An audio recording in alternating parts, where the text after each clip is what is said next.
I was driving past my daughter's house that afternoon, planning to drop off a book I thought she'd like, when something unusual stopped me.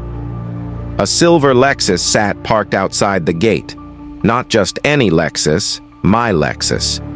The very one I had handed over to my ex-husband Harold after the divorce.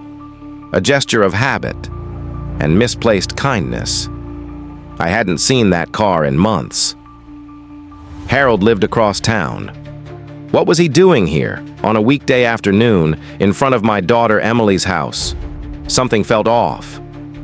I parked farther down the block, out of sight, and walked back quietly, my heels crunching against the sidewalk. A soft breeze carried the sound of laughter through an open window. Harold's voice, and Adam's, my son-in-law. My stomach went cold. I moved closer. What I heard next shattered everything I thought I knew about family, trust, and love. When she finally signs those new transfer papers, we'll have it all. Harold's voice was smooth, certain. The shares, the properties, the retirement accounts, every penny. I froze. My hand shot into my purse, fumbling for my phone. I hit record.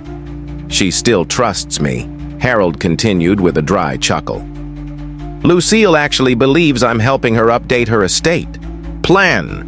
And once she signs, Adam said coolly, we file quietly. She won't even see it coming. In that moment, I stopped being someone's ex-wife, someone's mother, someone's afterthought. That was the moment I remembered exactly who I was, what I had built. They thought I was a pawn in their little game, but they forgot. I built the board. Harold and I had been married 25 years. It wasn't a whirlwind romance. It was steady, built on late-night talks, shared goals, and a quiet belief we were creating something lasting. I met him at 28, running my small interior design business out of a one-bedroom apartment. He was a contractor back then, rugged, honest, with a laugh that filled a room. His confidence drew me in. We fell in love while building homes. He laid the foundations, I chose the finishes. Our first proposal was in an unfinished kitchen eating sandwiches on plywood floors. I said yes. Emily was born 2 years later. I stepped back from the business to raise her, but I never stopped working. I kept Harold's books, managed his bids, even climbed scaffolding in those early years. We were partners, or so I thought. My interior design firm eventually took off. By 50, I had a loyal client base, a solid team, and a portfolio in national magazines. I didn't flaunt it. I just worked hard. Even after the divorce, Harold and I stayed civil. Shared holidays with Emily and my grandson, Evan. I even gave him the Lexus, because I was generous. Maybe too generous. So when Harold said he'd help me restructure my retirement, I believed him. When Adam asked casual questions about my firm, I thought he was just curious. Never did I imagine they were memorizing my financial world, preparing to tear it apart. I stayed frozen under that window for what felt like forever.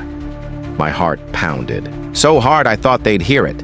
My hands shook as I gripped my phone, praying the recording was clear. Inside, Harold's voice went on, cruel in its familiarity. Lucille's still got everything under her name, but she thinks we're helping her simplify. The paperwork's ready. All we need is her signature. Adam chuckled. That woman built an empire and left the front door wide open. It's embarrassing how easy this is. That was my ex-husband and my son-in-law, plotting together. Planning to rob me? I told you she still sees me as the man she married in that half-built kitchen, Harold added smugly. She still believes I'd never hurt her.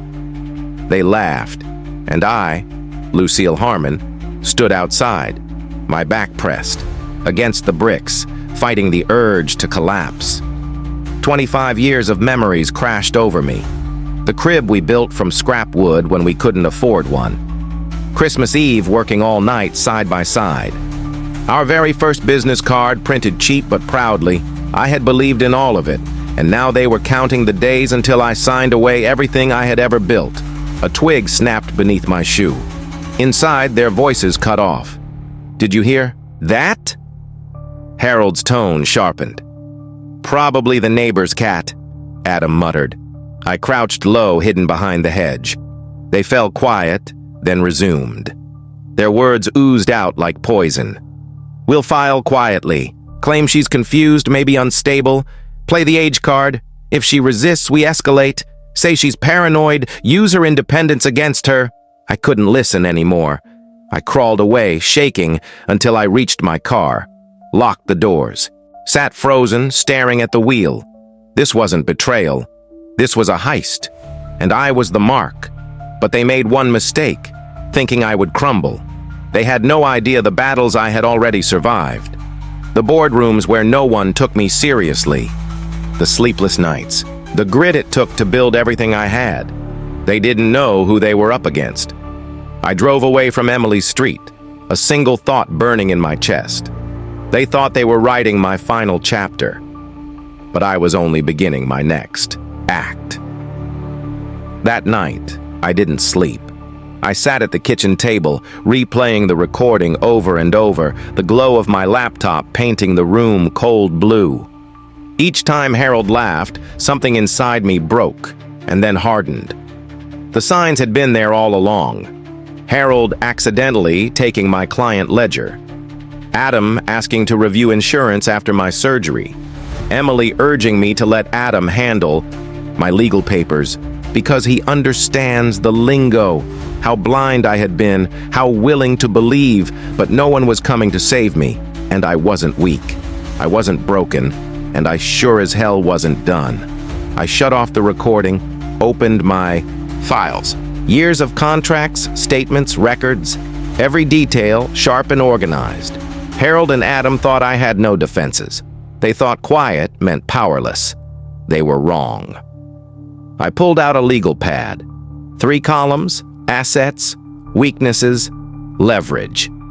It was time to think like a businesswoman again, not just to protect what was mine, but to reclaim the woman I had once been. The woman they thought they could erase.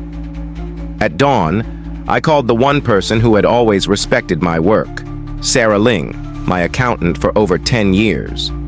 "Sarah," I said, voice steady, "I need a full audit. Every shared account, business, and personal." "Is this about Harold?" she asked gently. I paused, then said, "It's about a mistake I should have fixed years ago." Silence. Then her voice, sharp and certain. "Give me 48 hours." I pulled everything together. While Sarah worked, I made another call to Janelle Cortez, a family lawyer I'd once redesigned an office for. She owed me a favor. Within an hour, she agreed to start drafting a legal preservation notice, one that would freeze every shared asset until the truth came out. "Don't file it yet," I told her. "Let them think I'm still asleep." Meanwhile, I replayed every conversation I'd had with Adam and Harold in the past months. Words I once ignored now cut like blades. Phrases like, "Just sign this, I'll handle it," or, "It's just a small adjustment." The paper trail was faint, but it existed, and Sarah's report confirmed my worst fears. For 6 months, Harold had stolen nearly $38,000 from my design firm, slipping it into a personal trust with Adam Prescott named as the second beneficiary. He was funneling my profits into a fund they secretly controlled. Worse still, Adam had used my own electronic signature software, the one I'd given him access to after a so-called tech update, to approve 2 of those transfers. Legally, it was messy. Morally, it was betrayal, the kind that shatters. I needed more, so I set a trap. The next week, I invited Harold and Adam to dinner. Nothing suspicious. I'd hosted Emily's birthday in the same house just the year before.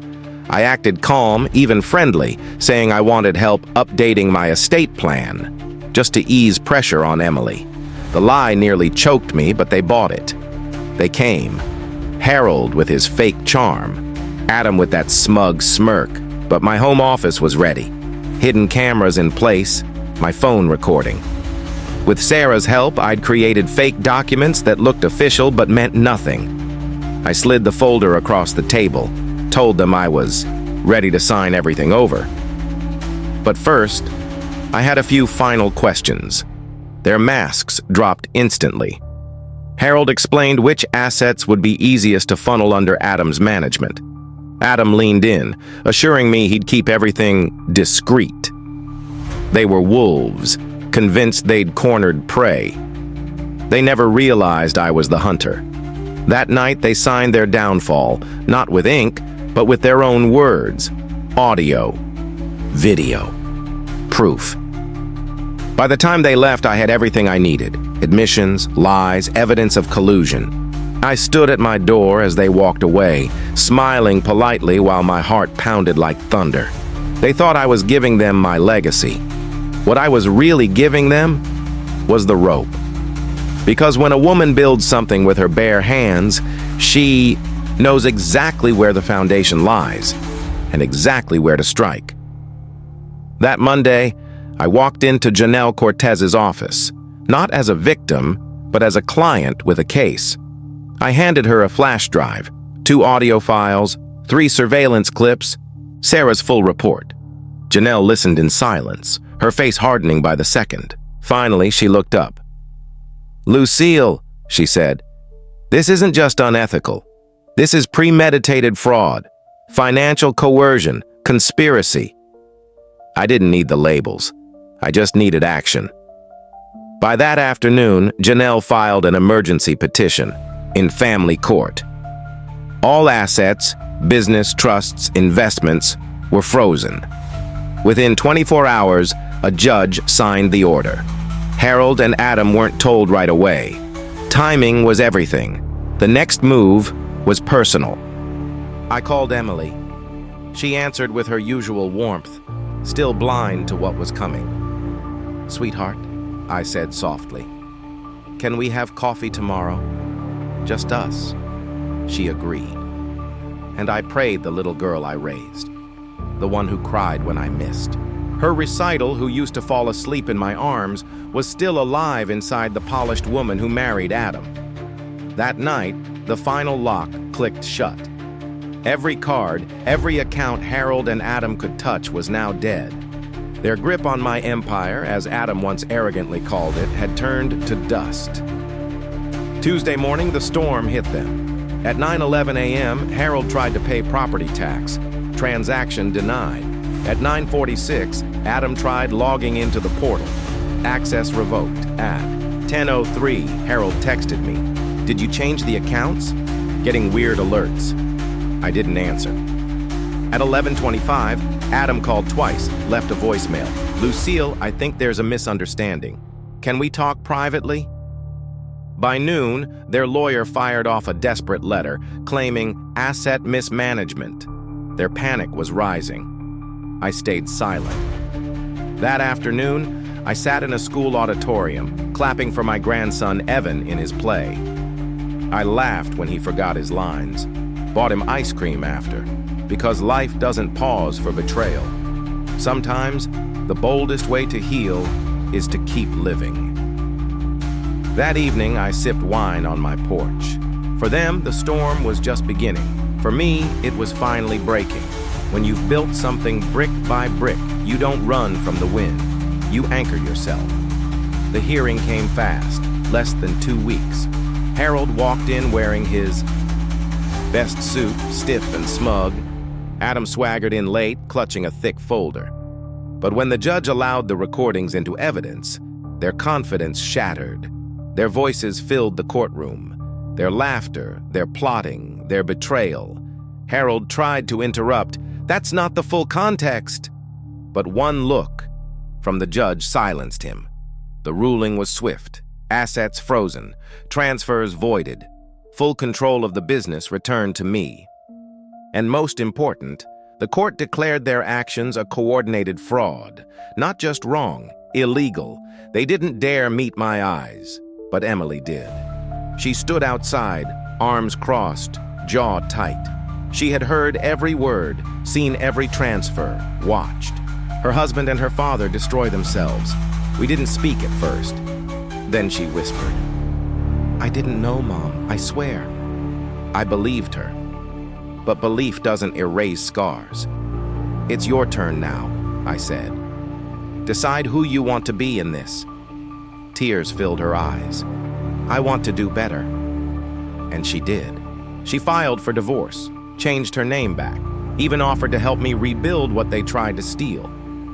I let her in slowly, because trust takes time. 6 months later, I hosted a dinner. Friends, clients, new faces. Laughter filled the house. Real laughter, not forced. I stood by the window, glass of wine in hand, watching lights dance across my backyard. And I felt something I hadn't in years. Freedom, not the loud kind. The quiet kind that comes when you no longer live in someone else's illusion. Harold and Adam tried to rewrite my story, but I kept the pen. And I wrote the ending myself, with truth, with grace, with power they never saw coming. If you'd told me a year ago that the people I trusted most would betray me, I'd have laughed. But betrayal doesn't always wear a mask of anger. Sometimes it looks like family. Sometimes it sounds like love. What they did wasn't just financial, it was personal. They tried to erase me while I was still alive. For a moment, they almost succeeded.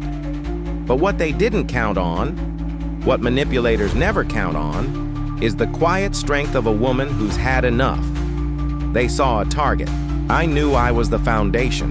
So if you've ever been lied to, underestimated, or used, remember this. You are not weak for believing. You are not foolish for caring. But there comes a time when kindness needs boundaries, when trust must be tested, and when love must begin with yourself. I didn't get revenge. I got something better. I got me back. And now, I live without apologies, without masks, without anyone else holding the pen to my story. If this moved you, share it. Because somewhere out there, another woman is staring at her reflection, wondering, if she's crazy for feeling what she feels, she's not. She just hasn't remembered yet that she's the one holding the pen. Like, comment, subscribe, and never forget, your ending is yours to write.